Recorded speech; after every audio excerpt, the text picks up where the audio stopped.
Hello ವೀಕ್ಷಕರೇ, ಎಲ್ಲರೂ ಹೇಗಿದ್ದೀರಾ? ರತ್ನ ರೆಸಿಪಿ ಚಾನಲ್ಗೆ ನಿಮಗೆಲ್ಲರಿಗೂ ಸ್ವಾಗತ.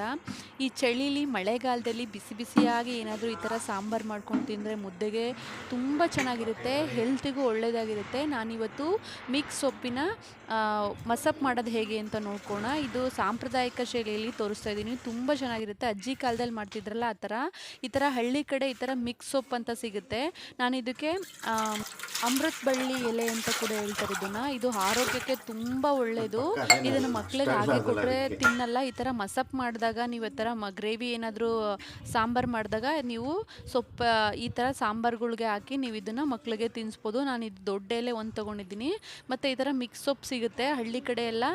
ಇದನ್ನು ಸೊಪ್ಪು ಅಂತಾರೆ. ಇದನ್ನು ಹೇಗೆ ಮಾಡ್ಕೊಳ್ಳೋದು ಅಂತ ನೋಡ್ಕೊಳ್ಳೋಣ ಬನ್ನಿ. ನಾನಿಲ್ಲಿ ಒಂದು ಕುಕ್ಕರಲ್ಲಿ ಒಂದು 2-3 ಲೋಟದಷ್ಟು ನೀರು ಹಾಕ್ಕೊಂಡು ಒಂದು ಅರ್ಧ ಕಪ್ಪಷ್ಟು ಒಂದು ಸಣ್ಣ ಕಪ್ಪಲ್ಲಿ ಫುಲ್ಲು ನಾನಿಲ್ಲಿ ಹಾಕೊಂಡಿದ್ದೀನಿ. 1 ಕಪ್ಪಷ್ಟು ದೊಡ್ಡ ಕಪ್ಪಲ್ಲಿ ನಾನಿಲ್ಲಿ ಬೇಳೆನ ಹಾಕ್ಕೊಳ್ತಾ ಇದ್ದೀನಿ. ಸಾಂಬಾರು ಬೇಳೆನ ಹಾಕ್ಕೊಂಡು ಎರಡೂ ಮಿಕ್ಸ್ ಮಾಡ್ಕೊಂಡಿದ್ದೀನಿ.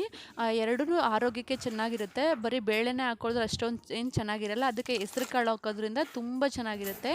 ನಾನಿಲ್ಲಿ ಒಂದು 2-3 ಗೆಡ್ಡೆಯಷ್ಟು ಬೆಳ್ಳುಳ್ಳಿ, ಒಂದು 3-4 ಈರುಳ್ಳಿ, ಹಸಿಮೆಣಸಿನ್ಕಾಯಿ ಸ್ವಲ್ಪ, ಒಣಮೆಣಸಿನ್ಕಾಯಿ ಸ್ವಲ್ಪ, ಮತ್ತು ಒಂದು 4-5 ಟೊಮೊಟೊ ಹಣ್ಣು ಹೆಚ್ಕೊಂಡು ಹಾಕ್ಕೊಳ್ತಾ ಇದ್ದೀನಿ. ಇವೆಲ್ಲ ಆಗಿನ ಕಾಲದಲ್ಲಿ ಈ ಥರನೇ ಮಾಡ್ತಾ ಇದ್ದಿದ್ದು ಮೊಸೊಪ್ಪಿನ ಸಾರು. ಈಗಿನ ಎಲ್ಲ ಪಪ್ಪು ಅಂತಾರೆ. ಆಂಧ್ರ ಕಡೆ ಎಲ್ಲ ಪಪ್ಪು ಥರ ಮಾಡ್ತಾರೆ. ಆದರೆ ಅಜ್ಜಿ ಕಾಲದಲ್ಲೆಲ್ಲ ಸಾಂಪ್ರದಾಯಿಕವಾಗಿ ಈ ಥರ ಮಸಪ್ಪನ್ನ ಮಾಡ್ತಾಯಿದ್ರು. ತುಂಬ ಚೆನ್ನಾಗಿರುತ್ತೆ.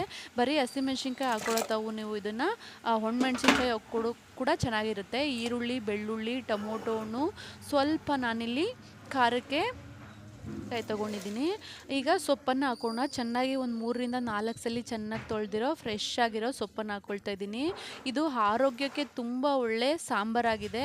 ಮತ್ತು ಮುದ್ದೆಗೆ ಏನು ಮಾಡಬೇಕು ಅಂತ ಇದ್ದಾಗ ಈ ಮೈಸೂರು ಕಡೆ ಎಲ್ಲ ಇದೇ ಥರ ಮಸಪ್ಪನ್ನ ಮಾಡ್ಕೊಳ್ಳೋದು. ಮಂಡ್ಯ, ಮೈಸೂರು ಕಡೆ ಎಲ್ಲ. ನಾವು ಕೂಡ ಬೆಂಗಳೂರು ಗ್ರಾಮಾಂತರದಲ್ಲಿ ಕೂಡ ಇದೇ ಥರ ಮಸಪ್ಪನ್ನ ಮಾಡ್ಕೋತೀವಿ. ಬೆರಕೆ ಸೊಪ್ಪು ಅಂತ ಕೂಡ ಅಂತಾರೆ. ಇದನ್ನು ಚೆನ್ನಾಗಿ ಹಾಕಿ ನಾನಿಲ್ಲಿ ಸ್ವಲ್ಪ ಒಂದು 2-3 ಸ್ಪೂನಷ್ಟು ನಾನಿಲ್ಲಿ ಸಾಂಬಾರು ಪುಡಿನ ಹಾಕ್ಕೊಳ್ತಾ ಇದ್ದೀನಿ ಸ್ನೇಹಿತರೆ. 1 ಸ್ಪೂನ್ ಆದರೆ ಸಾಕು. ಇದನ್ನು ಈಗ ಉಪ್ಪು ಹಾಕೋದು ಬೇಡ.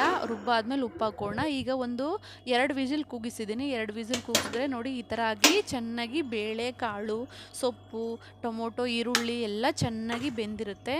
ಇದನ್ನು ನೋಡಿ ಈ ಥರ ಮಾಡ್ಕೊಬಿಟ್ರೆ ನಾವು ಬೇರೆ ಕಾಳು ಹಾಕೋ ಅವಶ್ಯಕತೆ ಏನಿಲ್ಲ. ಬೇಳೆಲೆ ನಾವು ಇದನ್ನು ಸಂಭಾಳಿಸ್ಕೋಬೋದು. ತುಂಬ ಚೆನ್ನಾಗಿರುತ್ತೆ. ಈಗ ಸೋಸೋಕ್ಕೆ ಇಟ್ಕೊತಾ ಇದ್ದೀನಿ. ನೋಡ್ತಾ ಇದ್ದೀರಲ್ಲ, ಸೊಪ್ಪು, ಬೇಳೆ ಮತ್ತು ನೀರನ್ನು ಬೇರೆ ಮಾಡಿಕೊಂಡು ಇದೆಲ್ಲ ಆರಾದ್ಮೇಲೆ ನಾನು ಮಿಕ್ಸಿಗೆ ಜಾರ್ಗೆ ಹಾಕಿ ಸ್ವಲ್ಪ ಆಗೆಲ್ಲ ಮಸೀತಾಯಿದ್ರು. ಚೆನ್ನಾಗಿ ಮಸಿಯೋಕೆ ಕಲ್ಲು ಬಿಡ್ತಿತ್ತು ಅಥವಾ ಹಿಂಗೆ ಕಡ್ಡಿಲೆಲ್ಲ ಹಿಂಗಂದು ಮಸೀತಾಯಿದ್ರು. ಈಗ ಮಸಿಯೋಕೆ ಆಗಲ್ಲ.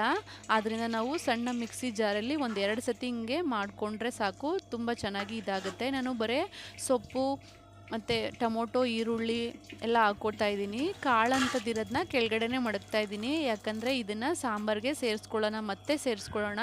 ತುಂಬ ಚೆನ್ನಾಗಿರುತ್ತೆ. ಈ ಟೊಮೊಟೊ ಹಣ್ಣೆಲ್ಲ ತೆಗ್ದು ರುಬ್ಕೋಬೋಣ. ಇದು ಆರಾದ್ಮೇಲೆ ನಾನು ಮಿಕ್ಸಿ ಜಾರ್ಗೆ ಹಾಕ್ಕೊಂಡು ಇದನ್ನು ರುಬ್ಕೊಳ್ತಾ ಇದ್ದೀನಿ ಸ್ನೇಹಿತರೆ. ನೋಡ್ತಾ ಇದ್ದೀರಲ್ಲ, ಚೆನ್ನಾಗಿ ಆರಿದೆ. ಬಿಸಿ ಇದ್ದರೆ ರುಬ್ಬಕ್ಕಾಗಲ್ಲ. ಮಿಕ್ಸಿ ಜಾರ್ ಕೂಡ ಹಾಳಾಗುತ್ತೆ. ಈ ಬೇಳೆನ ಸಪ್ರೇಟಾಗಿ ಎತ್ತಿಟ್ಟಿದ್ದೀನಿ. ಇದನ್ನು ನಾವು ಸಾಂಬಾರಿಗೆ ಉಪಯೋಗಿಸ್ಕೊಳ್ಳೋಣ. ಬೇರೆ ಕಾಳು ಹಾಕೋ ಅವಶ್ಯಕತೆ ಇಲ್ಲ. ಮಸಪ್ಪಲ್ಲಿ ಏನು ಸಿಗಲ್ಲ ಅಂದಾಗ ನೀವು ಬೇಳೆನ ಉಪಯೋಗಿಸ್ಕೋಬೋದು. ನೋಡ್ತಾ ಇದ್ದೀರಲ್ಲ, ಎಲ್ಲ ಚೆನ್ನಾಗಿ ಆರಾದ್ಮೇಲೆ ನಾನಿಲ್ಲಿ ಮಿಕ್ಸಿ ಜಾರ್ಗೆ ಹಾಕ್ಕೊಂಡು ಅದಕ್ಕೆ ಜಾಸ್ತಿ ನುಣ್ಣಗಾಗೋ ಅವಶ್ಯಕತೆಯೂ ಇಲ್ಲ. ಒಂದು 2 ಸತಿ ಹಿಂಗೆ ಮಾಡಿದ್ರೆ ಸಾಕು. ಸೊಪ್ಪು ಸ್ವಲ್ಪ ನಿಮಗೆ ಸಿಗ್ತಾ ಇರಬೇಕು. ನಾನಿಲ್ಲಿ ಒಂದು ತಪ್ಪಲೆಗೆ ಹಾಕ್ಕೊಂಡು ಚೆನ್ನಾಗಿ ಮಿಕ್ಸ್ ಮಾಡ್ಕೊತಾ ಇದ್ದೀನಿ. ಬೇಳೆ ಕೂಡ ಅದಕ್ಕೆ ಹಾಕ್ಕೊಂಡಿದ್ದೀನಿ. ರುಬ್ಬಿರೋ ಮಸಾಲೆ ಮತ್ತು ಬೇಳೆ ಹಾಕ್ಕೊಂಡು ಈಗ ನಿಮಗೆ ಕನ್ಸಿಸ್ಟೆನ್ಸಿಗೆ ನೀರು ಎಷ್ಟು ಬೇಕೋ ಆ ರುಬ್ಬಿರೋ ಜಾರಲ್ಲಿರೋ ನೀರೆಲ್ಲ ತೊಗೊಂಡು ನಾನು ಇದಕ್ಕೆ ಮಿಕ್ಸ್ ಮಾಡಿಕೊಂಡು ಕನ್ಸಿಸ್ಟೆನ್ಸಿ ನೋಡಿಕೊಂಡು ನೀರು ಎಷ್ಟು ಬೇಕೋ ಅಷ್ಟನ್ನು ಸೋಸಿರೋ ನೀರನ್ನು ಕೂಡ ನೀವು ಇದಕ್ಕೆ ಆ್ಯಡ್ ಮಾಡ್ಕೋಬೋದು. ಸೋಸಿರೋ ನೀರು ಹಾಕ್ಕೊಂಡ್ರೆ ತುಂಬ ಚೆನ್ನಾಗಿರುತ್ತೆ. ಬಿಸಾಕೋ ಅವಶ್ಯಕತೆ ಏನಿರಲ್ಲ. ಈಗ ನೋಡಿ ಕನ್ಸಿಸ್ಟೆನ್ಸಿ ಇಷ್ಟಿದ್ರೆ ಸಾಕು ಮುದ್ದೆಗೆ ಅನಿಸುತ್ತೆ.